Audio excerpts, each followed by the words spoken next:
Bonjour. Alors, aujourd'hui, je vais vous parler de la saison. On va commencer par la saison 1979-1980. En décembre, Alidor, de l'élan Bernay, est sélectionné en équipe de France junior pour un tournoi en Belgique. En mars, Freddy Fnagel et Mathieu Bisseni, toujours de l'élan Bernay Orthès, sont sélectionnés en équipe de France pour un stage préparatoire aux Jeux Olympiques de Moscou. Cette saison, montée de la Jeanne d'Arc d'Oloron et d'Artix en excellence région.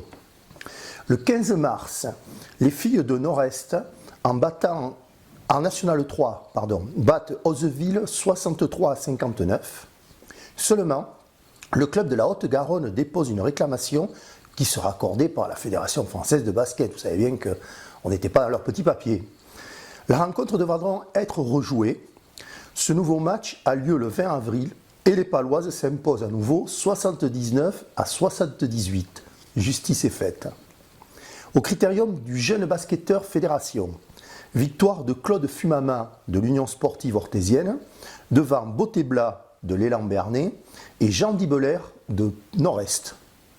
Chez les filles, c'est Marie-Neige Suarez de Bourbaki qui l'emporte, devant Yolande Navarro, également de Bourbaki, et Colette Jancovi de Blampignon. En finale régionale, Marie-Neige Nuarez la gagne de nouveau et se qualifie donc pour la finale nationale où nous n'avons pas le résultat. En juin, après une très belle saison en championnat de France de National 3, les filles de Nord-Est s'inclinent en finale de la Coupe de France UFOLEP devant Challes-les-Eaux, 85-59. Mais ce qu'il faut dire, c'est que cette saison-là, les Savoyardes avaient terminé deuxième de leur poule en National 2, c'est-à-dire une division au-dessus de Nord-Est. L'une des Coupes des Pyrénées, nous ne savons pas s'il s'agit des filles ou des garçons, a été remportée par le RAS d'Anglet. Alors si Jeannot Mancel nous regarde, peut-être qu'il saura nous le dire. La saison 1980-1981, nous aurons 5 équipes du département en championnat de France au départ de cette saison. Chez les garçons, l'élan Bernay en National 1, Pyrénéa en National 4, et chez les filles, le RAS d'Anglet, Nord-Est et Mourenx, toutes les trois dans la même poule du championnat de France de National 3. Au niveau des clubs, les Pyrénées-Atlantiques présentent 55 associations, soit 2527 licenciés. Rien de particulier non plus au cours de cette saison, si ce n'est qu'au terme de celle-ci, les garçons de Pau Nord-Est accèdent en National 4, alors que Pyrénéa redescend en excellence région. Chez les filles, les Mourenxoises redescendent également en excellence région. Arnaud Lougaro de Gottin, Cosette de Pyrénéa, Jean Ducasse de l'Union sportive orthésienne et un certain Claude Joanser de l'Amicale laïque de Bière reçoivent la médaille de bronze de la Fédération française de basket. Lors de l'Assemblée générale, qui s'est tenue au mois de mai, le comité adopte un projet proposé par l'élan Bernay d'Orthès, c'est de faire jouer les benjamins, masculins et féminins, sur des grands panneaux, tout en conservant les ballons de mini-basket. C'est toujours d'actualité de nos jours, même si je pense que la taille des ballons a changé et qu'actuellement dans cette catégorie on joue plutôt avec des B6 qu'avec des B5. Lors du rapport financier, M. Dulou, le trésorier du comité, présente le bilan de la saison qui laisse apparaître une perte de 2831 francs, ce qui fait qu'il reste quand même une cagnotte positive de 9649 francs en caisse au terme de cet exercice. Au mois de juin, on apprenait le décès de Jean Alphonse à l'âge de 57 ans. Il fut un des pionniers du basket à l'élan Bernay dès 1940 en tant que joueur mais aussi dirigeant. Il fit partie de cette phalange d'obscurs dans la construction du futur élan Bernay. Il fut également membre du comité départemental des Basses-Pyrénées. La saison 1981-1982. Les chiffres de la saison pour commencer. 57 clubs sont affiliés à la Fédération française de basket, dont le club landais de Ondres. Alors pourquoi, je ne saurais pas vous le dire. Ce qui représente 2630 licenciés, avec le record pour le RAS d'Anglet qui en compte 152, devant Pau Nord-Est 109 et Biarritz 63. Nord-Est est le premier club du département à présenter en même temps 2 équipes en championnat de France. Les filles en National 3 et les garçons en National 4. Une page se tourne à l'élan Béarnais d'Orthès, où après 11 ans de bons et loyaux services, Roger Duquesnoy, à 34 ans, quitte le club et signe à Doazit en National 3. Pour ceux qui ne connaîtraient pas Doazit, c'est juste à côté d'Agetmo dans les Landes. Cette saison, la Fédération française de basket rétablit la Coupe de France qui n'existait plus depuis bien longtemps. En octobre 1981, Mathieu Bisseni de l'élan Béarnais attaque la Fédération française de basket sur l'application du règlement, le considérant comme étranger de par un certain paragraphe du règlement. Seulement, il vote français, il a une carte d'identité française, il paie des impôts en France et par surcroît, il a porté 95 fois le maillot tricolore. Il fit appel à l'arbitrage du gouvernement. Le 1er décembre, il obtient gain de cause. C'est André Labarrère, le député maire de Pau, et Edwige Avis, alors ministre des Sports et du Temps libre, qui lui annonce la bonne nouvelle. De par cette affaire, la Fédération française de basket sera obligée de réviser son règlement pour les matchs retour. Le 15 juin 1982, à Tourcoing, la Jeanne d'Arc d'Oloron est battue en finale de la Coupe de France des patronages en s'inclinant d'1 point. Mais on ne sait pas contre qui. Peut-être que Marcel, si tu nous regardes, tu sauras nous le dire, parce que je pense que tu faisais partie de cette équipe à ce moment-là.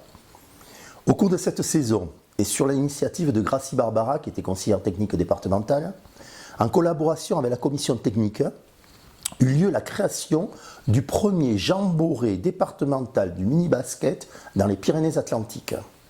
Cela se déroula en 3 jours au lycée d'Oloron, avec un programme copieux et parfois bizarre en ce qui concernait les activités. Robert Gallet doit s'en souvenir et Françoise aussi, je pense.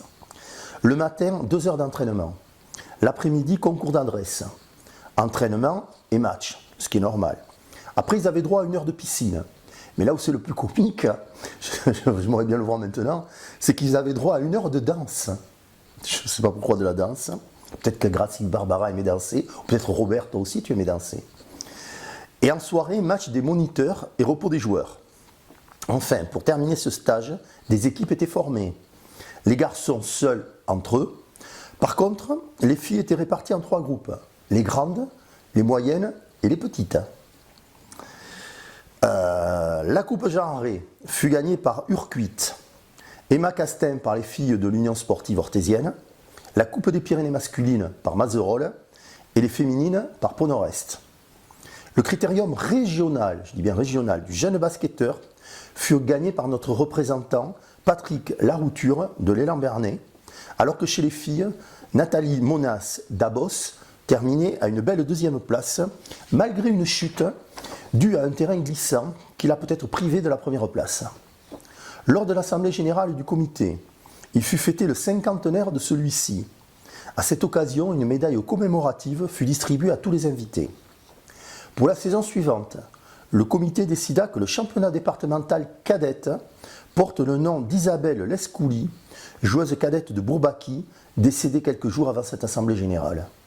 Sur le plan financier, M. Dulou présenta un rapport annuel positif avec un excédent de 13 195,80 francs, ce qui portait la cagnotte du comité à 22 844 francs et 95 centimes, soit 7 814,87 € actuels.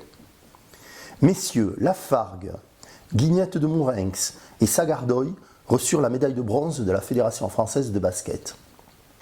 La saison 1982-1983. Des chiffres encore pour commencer cette saison. 57 clubs sont affiliés à la Fédération française de basket, dont toujours le club de Hondres, ce qui correspond à 2735 licenciés. C'est Pau Nord-Est qui cette fois-ci compte le plus de licenciés avec 152, suivi du Ras d'Anglet avec 144 et l'élan Béarnais d'Orthès avec 115. La Fédération française de basket décide de créer une nouvelle Nationale 4 chez les féminines, dans laquelle on va retrouver le Ras d'Anglet et Pau Nord-Est. L'ancienne Nationale 3 est constituée avec des clubs qui descendaient de Nationale 2 et ceux qui occupaient les premières places la saison précédente en Nationale 3. Le 25 octobre, on apprend qu'à la suite d'incidents survenus lors de la rencontre entre Le Mans et les Lambernais d'Orthez du 8 septembre précédent en Coupe de la Fédération, Mathieu Bisseny est suspendu pendant 1 an par la Fédération française de basket. D'après le joueur, je dis bien d'après le joueur, cette sanction résulte d'une vengeance de la part de M. Foun de la Fédération française de basket, qui aurait déclaré, toujours d'après Mathieu Bisseny, qu'il n'oublierait pas, faisant suite au procès gagné par le joueur orthésien lors de la saison précédente. Du 29 au 31 octobre, s'est tenu à Marmande un tournoi interdépartemental réservé aux catégories minimes garçons et filles. Suite à celui-ci, 3 filles et 3 garçons du comité des Pyrénées-Atlantiques ont été retenus pour un stage régional, regroupant les meilleurs jeunes de cette catégorie de la région Aquitaine. Il s'agit chez les filles de Corinne Ross, Nathalie Penquin et Nathalie Laborde, toutes les 3 de l'amicale laïque Jean Sarail de Pau, et chez les garçons de Gilles Bednarik de Pau-Nord-Est, Étienne Tuyau de Pyrénéa et Frédéric Borde de Salespis. Frédéric Ferrari de Pau-Nord-Est est retenu pour un stage régional lors des vacances de Noël. Je ne sais pas si elle nous regarde, mais salut Fred, si jamais tu nous regardes. En février, c'est Étienne Tuyau de Pyrénéa et Jean-Charles Janou, alors là je ne sais pas d'où il était ce garçon, qui seront retenus, alors qu'à Pâques on retrouvera encore Étienne Tuyau et 2 filles, Corinne Ross, donc de l'amicale laïque Jean Sarail de Pau, et Isabelle Tastet de Blampignon. En mars 1983, Freddy Fnagel de l'Élan Bernay est désigné meilleur espoir du basket français par le journal L'Équipe. Étienne Tuyau, donc de Pyrénéa, qu'on a parlé tout à l'heure, est retenu pour un stage national, alors que Jean-Charles Janou, donc je vous parlais, participe lui à un stage national grand gabarit. Il devait être très grand. Le 22 avril, l'école de commerce de Pau devient championne de France en battant celle de Paris 70 à 59. Le même mois, grâce à sa première place dans sa poule d'excellence aquitaine, la Jeanne d'Arc d'Oloron retrouve la Nationale 4 pour la saison suivante. Les filles de Bourbaki deviennent championnes d'excellence aquitaine, ce qui leur donne droit d'accéder au championnat de France de Nationale 4 pour également la saison suivante. Mazerolles, premier de sa poule de promotion excellence région, en masculin, jouera en excellence la saison suivante aussi. Urquit devient champion honneur Aquitaine et montera en promotion excellence Aquitaine. Malheureusement, les garçons de Pau-Nord-Est vont redescendre en excellence Aquitaine, tout comme les féminines du Ras d'Anglet. La coupe Jean Harré est remportée par Pyrénéa, la coupe Emma Castin par les féminines d'Urquit, alors que la coupe des Pyrénées-Atlantiques masculines revient à Mourenx et celle des féminines à Pau-Nord-Est. Le 25 mai, la Jeanne d'Arc d'Oloron remporte la Coupe de France des patronages en battant en finale l'équipe alsacienne d'Oswald, 77 à 68. Le 10 juin, à Grenoble, en finale de la Coupe de France UFOLEP junior, Pau-Nord-Est est battu par Vénissieux, 99 à 74. Claude Joubert doit s'en rappeler, parce que je ne sais pas s'il n'était pas le coach même à l'époque. Le critérium départemental est remporté par Etcheverry de Saint-Pallier chez les filles et Karim Garbi de Pau-Nord-Est chez les garçons. Karim qui deviendra joueur professionnel, non pas dans notre département, mais ailleurs, il fera une belle carrière professionnelle. Cette année-là, Jean Cabade de Sam, Jean-Claude Latapi de Limbeil et Henri Pontac de Mourenx reçurent la médaille de bronze de la Fédération française de basket. Lors de l'Assemblée générale du comité, le trésorier M. Dulou présenta un bilan encore positif de 2 988,24 francs, ce qui fait que la cagnotte du comité grimpa à 25 833,19 francs, soit 8 837,10 € actuels. Voilà. Demain, je vous parlerai de la saison 1983-1984 uniquement, qui fut une grande année pour notre comité, puisque l'élan Bernay allait gagner la Coupe Courac. Donc nous passerons une grosse partie de ce moment à parler de l'avant, du match et de l'après-match, grâce à des archives que j'ai de notre ami Gérard Bouscarel, que je salue aussi si jamais il nous regarde. Voilà, donc sur ce, je vous souhaite une bonne journée. Confinez-vous bien. Ciao!